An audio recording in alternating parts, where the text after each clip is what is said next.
Hi అండి. Andhra special ఉల్లిపాయ పులుసు నేర్చుకున్నాం. ముందుగా ఈ గ్లాస్తో గ్లాసు నీళ్ళు పోసి దాంట్లో పసుపు, ఉప్పు తగినంత ఉప్పు వేసుకోవాలి.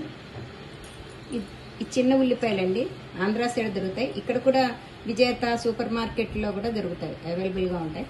అవి తెచ్చుకొని బాగా నీళ్ళలో నానబెట్టుకుని తొక్క తీసుకుంటే ఈజీగా వచ్చేస్తుంది. ముందు ఒక 15 నిమిషాల ముందు నీళ్ళలో నానబెడితే ఇలా వచ్చేస్తుంది. దాన్ని చేసుకోవటమే. ఈ 2 పచ్చిమిరపకాయలు వేయాలండి. నేను ముందుగానే ఉల్లిపాయలు ఉడకబెట్టాను, ఎందుకంటే లేట్ అవుతుందని. ఇప్పుడు ఉడికిపోయాయండి. ఉల్లిపాయలు ఉడికాక కొంచెం చింతపండు, ఈ సైజ్ చింతపండు తీసుకుని కడిగేసి నానబెట్టుకోవాలండి. నేను రెడీగా నానబెట్టుకున్నాను. దీంట్లో పోసేయాలండి. పోసేసినాక కాస్త బెల్లం వేసుకోవాలండి. 2.5 స్పూన్లు వేసుకోవచ్చు ఈ స్పూన్తో.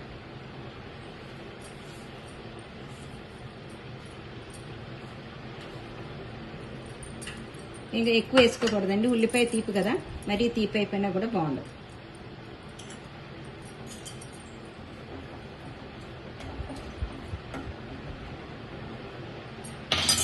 ఈ లోపల బెల్లం అది కరుగుతూ ఉంటుందండి. మనం ఇక్కడ పక్కన కూర పెట్టుకున్నాము.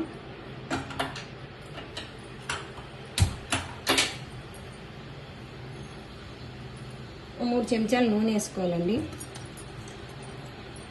జీలకర్ర 1 స్పూను, ఆవాలు 1 స్పూన్ అండి. ఇవి బాగా వేగుతాయి. ఫ్రెష్ కరివేపాకండి 2 రెబ్బలు వేసుకోవాలండి.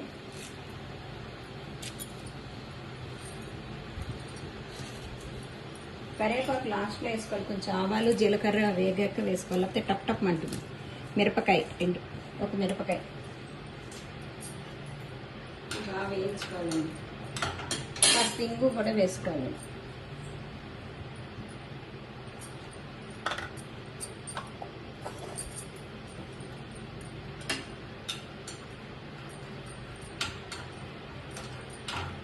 వేగుతోందండి.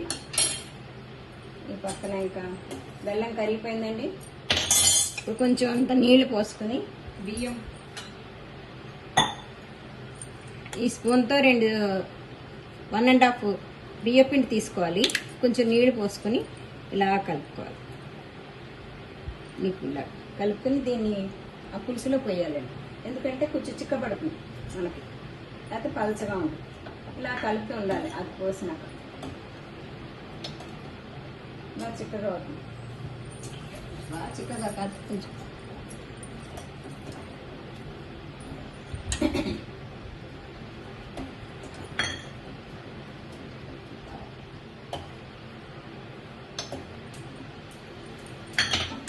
ఇవ్వండి. సౌండ్ వస్తుంది వేగినట్టు.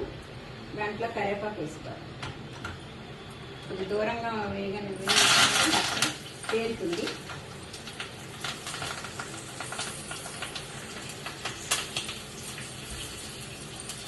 ఇప్పుడు దీంట్లో వేసుకోవడమే. ఉడుకుని దాంట్లో వేసేసుకొని ఆపేసేది అయిపోయిందండి.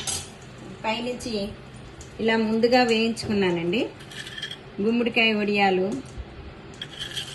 ఈ కూర వడియాలు అంటారు. మినప్పప్పు, అచ్చంగా మినప్పప్పుతో చిన్న చిన్నవి కూర వడియాలు వేయించుకొని దానిపైన జల్లుకుని తింటే చాలా బాగుంది.